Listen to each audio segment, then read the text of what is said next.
완벽한 가면 뒤에 진실. 저 집 아들은 참 잘 컸다. 동네 사람들은 그렇게 말했다. 그 말 속에는 부러움과 찬사가 가득했다. 김민호는 35, 대기업 과장으로 일하며 또래보다 높은 연봉을 받고 있었다. 매주 일요일이면 어머니 손을 잡고 전통시장을 거닐었고 어머니가 무거운 장바구니를 들까봐 미리 팔을 내밀어 받아들곤 했다. 그 모습을 본 사람들은 요즘 같은 세상에 저런 효자가 어디 있냐며 혀를 찼다. 어머니 최영숙 씨는 60대 중반, 언제나 단정한 차림새를 유지했다. 회색 물결이 흐르는 머리를 깔끔하게 빗어 올리고 수수한 색깔의 옷을 즐겨 입었다. 그녀의 집은 늘 말끔했다. 현관문을 열면 은은한 꽃향기가 맞이했고 거실 한 구석에는 아들의 상장들이 가지런히 걸려 있었다. 초등학교 때부터 대학교 졸업장까지 그녀의 자랑이었다. 어쩜 그렇게 완벽할 수가 있어요? 옆집 박 아주머니가 가끔 그렇게 물었다. 최영숙 씨는 그럴 때마다 수줍게 웃으며 아이가 착해서 그래요라고 대답했다. 하지만 그 웃음 뒤에 무엇인가 숨겨져 있다는 것을 그때는 아무도 몰랐다. 마이너스 나는 사설탐정 이정우다. 20년 넘게 이 일을 해오면서 수많은 가족의 비밀을 들여다봤다. 겉으로는 평화로워 보이는 가정일수록 더 깊은 상처를 품고 있다는 것을 너무나 잘 알고 있었다. 그리고 직감적으로 알 수 있었다. 너무 완벽한 풍경은 오래가지 않는다는 것을. 마이너스. 그날은 화요일이었다. 민호가 평소보다 늦은 시간에 집에 들어섰다.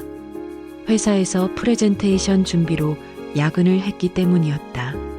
관문을 열며 어머니 다녀왔습니다라고 외쳤지만 대답이 없었다. 이상했다. 어머니는 항상 그의 발소리만 들어도 현관으로 나와 맞이했다. 거실로 들어서니 식탁 위에 국그릇이 하나 놓여 있었다. 김치찌개였다.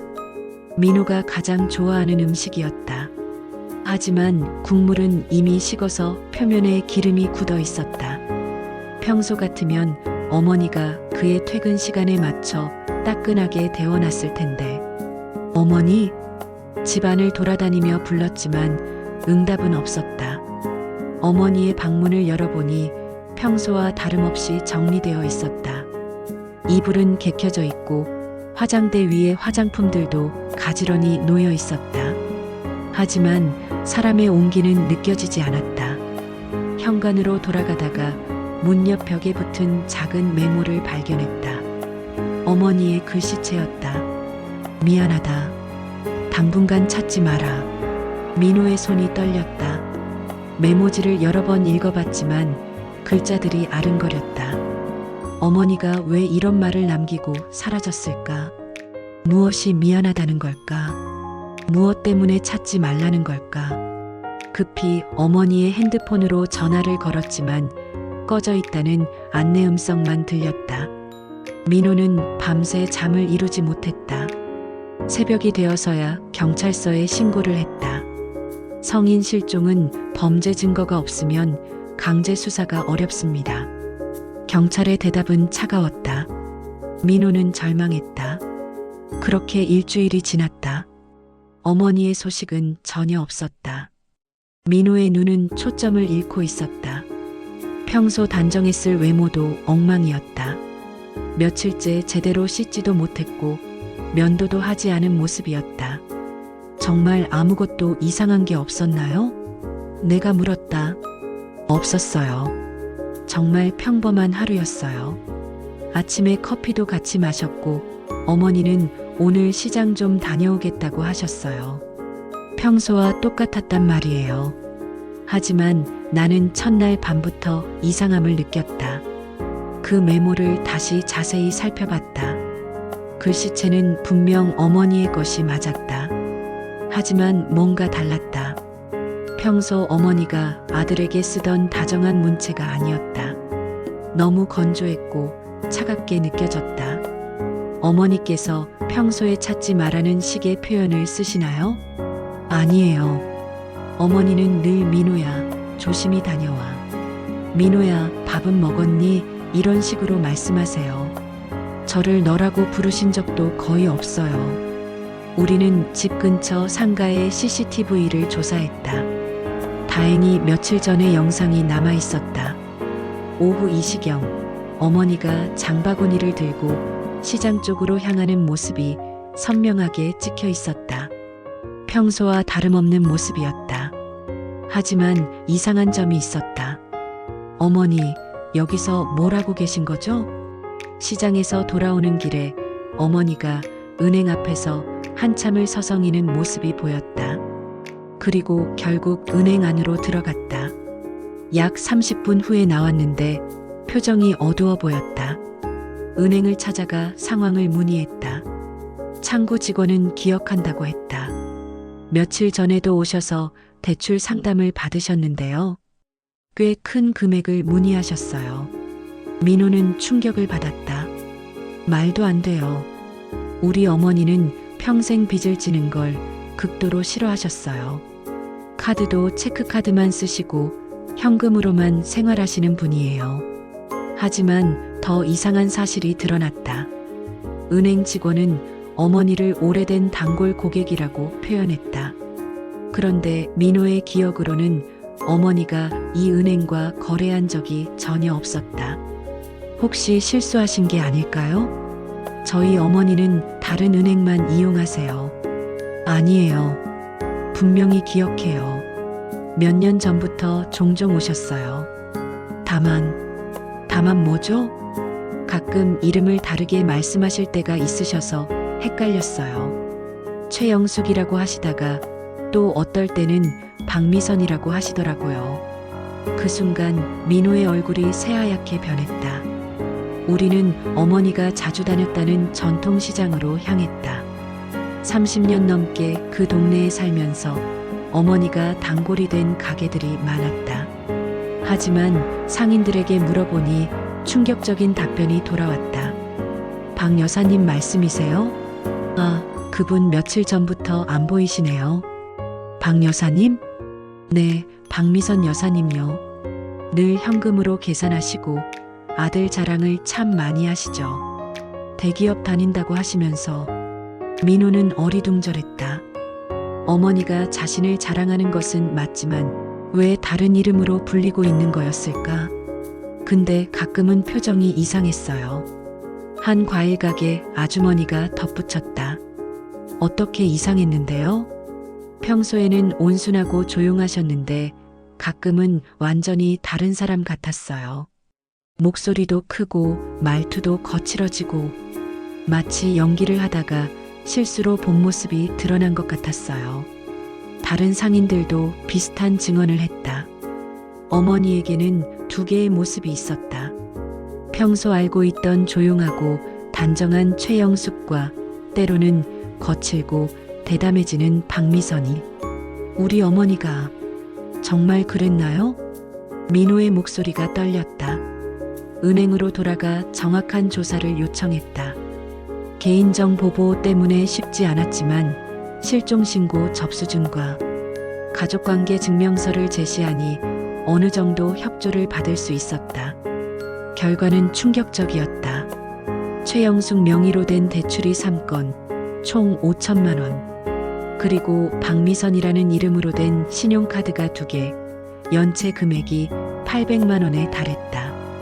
게다가 여러 렌탈 회사에서 가전제품을 빌려 쓰고 있었는데 이것도 미납 상태였다.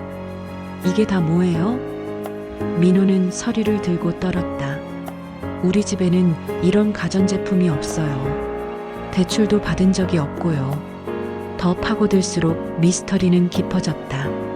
어머니가 또 다른 삶을 살고 있었다는 증거들이 계속 나타났다. 그녀는 낮에는 완벽한 어머니였지만 아들이 모르는 시간에는 전혀 다른 사람이 되어 빚을 만들고 있었다. 압류 통보서, 독촉장, 법원 출석 요구서들이 우편함에 쌓여 있었다. 모두 다른 이름으로 되어 있어서 민호는 그냥 잘못 배송된 우편물이라고 생각하고 버렸던 것들이었다. 어머니는 왜 이런 거짓말을 하셨을까요? 민호는 고개를 감쌌다. 저한테는 왜 말씀하지 않으셨을까요? 더 자세한 조사를 위해 어머니의 휴대폰 사용 내역을 추적했다. 놀랍게도 중고거래 앱을 자주 사용한 흔적이 있었다. 판매 목록을 보니 가전제품, 금반지, 심지어 오래된 가족사진이 들어있는 액자까지 팔고 있었다. 이 반지, 아버지가 어머니에게 주신 결혼 반지예요. 민호는 사진을 보며 흐느꼈다. 어떻게 이걸 팔 수 있으셨을까요? 거래 위치를 확인해 보니 대부분 인천이었다. 왜 굳이 먼 곳까지 가서 물건을 팔았을까? 구매자들과의 채팅 내용을 보니 어머니는 박미선이라는 이름을 사용하고 있었고 급하게 현금이 필요하다며 시세보다 싸게 팔고 있었다. 사정이 있어서 빨리 처분해야 해요. 조금 깎아드릴게요. 그런 메시지들이 반복되고 있었다. 어머니의 절박함이 글자 하나하나에서 느껴졌다. 마지막 거래 장소를 추적한 결과 인천의 한 낡은 여관 근처였다. 혹시나 하는 마음으로 그곳을 찾아갔다. 여관 사장은 중년 여성이었는데 어머니의 사진을 보여주자 알아봤다. 아, 그 여자분이요. 일주일 전부터 여기 머물고 있어요. 박미선이라고 하던데. 지금도 있나요? 네, 203호에 계세요. 그런데 좀 이상해요. 계속 방 안에만 있으면서 밖에 안 나와요. 밥도 거의 안 드시고. 민호는 떨리는 손으로 203호 문을 두드렸다. 어머니, 저예요. 민호예요. 한참 후에야 문이 열렸다. 어머니는 완전히 다른 사람이 되어 있었다. 언제나 단정했던 머리는 헝클어져 있었고 얼굴은 야위어 있었다. 하지만 가장 충격적인 것은 그녀의 눈빛이었다. 평소의 따뜻함은 온데간데였고 공허함만 가득했다. 왜 찾아왔니? 어머니, 왜 이런 짓을 하셨어요? 민호는 눈물을 참지 못했다. 왜 말씀을 안 하셨어요? 어머니는 한참 동안 고개를 숙이고 있었다. 그리고 낮고 떨리는 목소리로 말했다. 나는 내게 완벽한 엄마이고 싶었어. 무슨 말씀이세요? 사람들이 늘 나를 칭찬했지. 아들 잘 키웠다고, 부러운 집안이라고. 그런데 어머니의 목소리가 점점 작아졌다. 현실은 그렇지 않았어. 내 아버지가 돌아가시고 나서 생활이 너무 어려웠어. 너 대학 보내느라 빚도 많이 졌고. 하지만 너에게는 그런 모습을 보여주고 싶지 않았어. 그래서 다른 이름으로. 처음에는 작은 거짓말이었어. 이름을 바꿔서 대출을 받으면 너한테 들키지 않을 거라고 생각했어. 하지만 빚은 눈덩이처럼 불어났고 나는 점점 더 큰 거짓말을 해야 했어. 민호는 주먹을 쥐었다. 분노와 연민이 동시에 밀려왔다. 왜 저한테 말씀하지 않으셨어요? 제가 도와드릴 수 있었잖아요. 너는 내 자랑이었어. 그런 너에게 어떻게 실패한 엄마의 모습을 보여줘? 사람들 앞에서는 완벽한 가정이라고 칭찬받는데 사실은 빚더미에 앉은 형편없는 집안이라고 어떻게 말해? 어머니는 처음으로 울기 시작했다. 60년을 살아오면서 참아왔던 모든 고통이 한꺼번에 터져 나오는 것 같았다. 그럼 제가 진짜 아들이긴 한 거죠? 민호의 목소리도 떨렸다. 어머니는 한참 침묵하다가 고개를 끄덕였다. 너만은 거짓이 아니야. 너에 대한 사랑만큼은, 그것만큼은 진짜였어. 그 순간 수많은 거짓이 무너져도 단 하나의 진실이 남았다. 하지만 민호의 가슴은 더욱 아팠다. 어머니의 사랑이 진짜였기 때문에 더욱 마음이 아팠다. 며칠 후 또 다른 소식이 들려왔다. 어머니가 새로운 이름으로 또 다른 대출을 시도하고 있다는 제보였다. 이번에는 이순이라는 이름이었다. 민호는 더 이상 참을 수 없었다. 직접 그 은행에 찾아가서 모든 진실을 폭로했다. 이 여자는 제 어머니입니다. 여러 개의 이름으로 사기를 치고 있어요. 다시는 속지 마세요. 은행 직원들은 놀라워했다. 하지만 민호는 담담했다. 그의 선택은 단순했다. 어머니의 거짓이 더 이상 다른 사람들에게 피해를 주지 않게 막는 것. 그것이 어머니를 위한 길이기도 했다. 사건은 결국 법정으로 이어졌다. 어머니는 사기죄로 기소되었고 정신과 치료를 받게 되었다. 오랫동안 숨겨온 트라우마와 마주해야 하는 시간이었다. 민호는 법정에서 어머니를 바라보며 생각했다. 이 모든 거짓말과 사기 행위의 시작은 사랑이었다. 아들에게 완벽한 엄마가 되고 싶다는 그 순수한 마음에서 시작된 일이었다. 하지만 사랑이 잘못된 방향으로 흘러가면서 모든 것을 망가뜨렸다. 6개월 후 어머니는 치료를 마치고 돌아왔다. 예전의 모습은 아니었다. 더 이상 완벽하려고 애쓰지 않았고 때로는 약해 보이기도 했다. 하지만 그것이 진짜 어머니의 모습이었다. 민호는 아내와 함께 아이를 키우며 새로운 집을 꾸려가고 있었다. 어머니도 함께 살았다. 예전처럼 완벽한 집은 아니었다. 때로는 부딪히기도 하고 서로 상처를 주기도 했다. 하지만 거짓은 없었다. 어느 날 저녁 민호는 2살배기 아들을 무릎에 앉히고 말했다. 우린 이제 거짓 없는 집을 만들 거야. 완벽하지 않아도 괜찮아. 진짜이기만 하면 돼. 아이는 깔깔 웃으며 아빠의 뺨에 뽀뽀를 했다. 그 웃음만큼은 거짓이 아니었다. 순수하고 진실했다. 거실에서는 어머니가 뜨개질을 하고 있었다. 예전처럼 완벽하게 하려고 애쓰지 않았다. 때로는 실수도 하고 실밥이 풀리기도 했다. 하지만 그 불완전함이 오히려 따뜻했다. 밤이 깊어갔다. 아이의 웃음소리가 집안을 가득 채웠다. 그 소리가 이 집을 다시 세우는 힘이 되고 있었다. 완벽하지는 않지만 진실한 집을, 거짓 없는 따뜻한 집을. 완벽은 금이 간다.